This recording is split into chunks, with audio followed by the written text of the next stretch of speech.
मायावती से बेगाने हुए स्वामी पहले बीजेपी के हुए, फिर सपा के हुए और अब चंद्रशेखर आजाद से मेल मिलाप बढ़ा रहे हैं। दोनों नेताओं की मुलाकात ने उत्तर प्रदेश की सियासत में हंगामा खड़ा कर दिया, तो वहीं स्वामी प्रसाद मौर्य के बयान ने तो हलचल पैदा कर दी।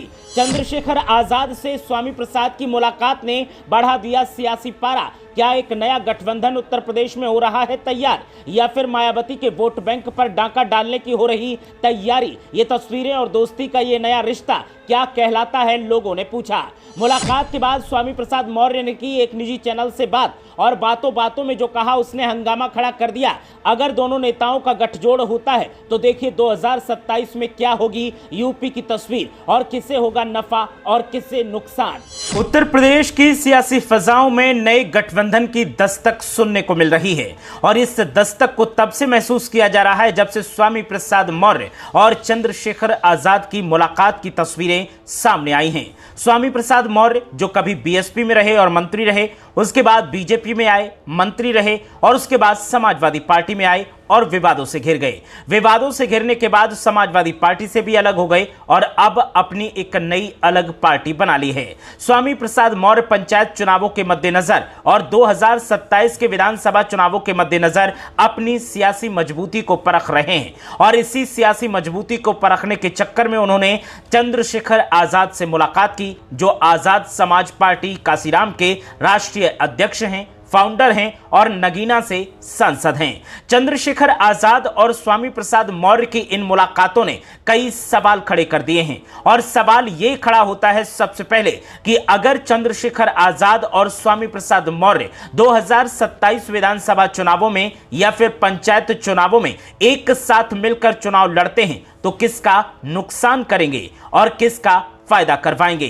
स्वामी प्रसाद मौर्य और चंद्रशेखर आजाद की मुलाकात के बाद सवालों का दौर जारी था कि इसी बीच स्वामी प्रसाद मौर्य ने एक खबरिया चैनल से बात की, और बात करते हुए इस मुलाकात के पीछे कारण क्या रहा उसके बारे में विस्तार से जानकारी दी। स्वामी प्रसाद मौर्य ने यहां पर दलील देते हुए कहा कि जिस तरह से चंद्रशेखर आजाद तमाम दलित नेताओं और दलित महापुरुषों के सम्मान के लिए लड़ाई कर रहे हैं, तो वहीं हम भी ऐसा ही कर रहे हैं, और जब दो एक ही विचारधारा के शख्स मिलते हैं तो फिर बात सिर्फ आत्मसम्मान की होती है, सियासत की नहीं होती है। साथ ही स्वामी प्रसाद मौर्य ने इस मौके पर मायावती के मेढकी वाले बयान पर भी बयान दिया और कहा कि ये बरसाती मेढक की संज्ञा जिन नेताओं को मायावती दे रही हैं, ये बरसाती मेढक भी तो बीएसपी से ही निकलकर बाहर आए हैं। पहले तो ये सब बीएसपी में ही हुआ करते थे। इस मौके पर स्वामी प्रसाद मौर्य ने आकाश आनंद को लेकर भी अपनी राय दी। आपको बता दें कि चंद्रशेखर आजाद ने एक खबरिया चैनल से बातचीत करते हुए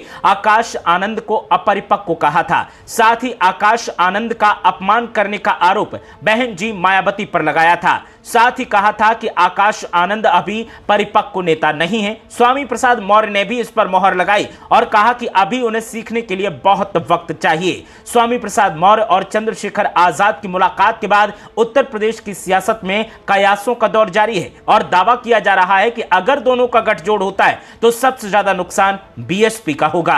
चंद्रशेखर आजाद और स्वामी प्रसाद मौर्य की मुलाकात के बाद सियासी जानकारों ने दावा किया है कि उत्तर प्रदेश की पूर्व मुख्यमंत्री और बीएसपी चीफ मायावती का वोट बैंक खतरे में है, क्योंकि अगर इन दोनों नेताओं का गठजोड़ होता है तो ये वोट बैंक बिखर जाएगा, बट जाएगा।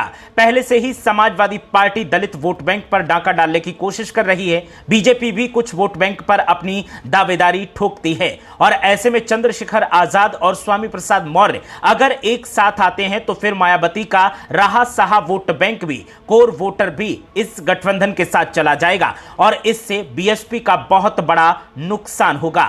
हालांकि बीएसपी की तरफ से आकाश आनंद को इसीलिए प्रोजेक्ट किया जा रहा है ताकि युवा वोटर्स को पार्टी साथ रख सके, लेकिन चंद्रशेखर आजाद आकाश आनंद पर भारी पड़ते दिखाई देते हैं। तो ऐसे में अब अगर तीसरा मोर्चा उत्तर प्रदेश में बनता है तो उसमें नुकसान दो पार्टियों का होगा, एक बीएसपी का और दूसरा समाजवादी पार्टी का। ऐसे में सियासी जानकारों का कहना है कि वक्त रहते समाजवादी पार्टी को चंद्रशेखर आजाद और स्वामी प्रसाद मौर्य से हाथ मिला लेना चाहिए और 2027 के विधानसभा चुनावों की तैयारी करनी चाहिए। अगर समाजवादी पार्टी ये समझदारी दिखाती है तो फिर समाजवादी पार्टी के लिए 2027 की राहें आसान हो जाएंगी। और अगर सपा नेताओं ने हेकड़ी जारी रखी, इन नेताओं के साथ गठबंधन नहीं किया, तो समाजवादी पार्टी 2027 में सत्ता में आने का जो सपना देख रही है वो सपना अधूरा रह जाएगा, वो सपना कभी पूरा नहीं हो पाएगा। देखना यह है कि चंद्रशेखर आजाद और स्वामी प्रसाद मौर्य की मुलाकात के बाद स्वामी प्रसाद मौर्य और चंद्रशेखर आजाद को लेकर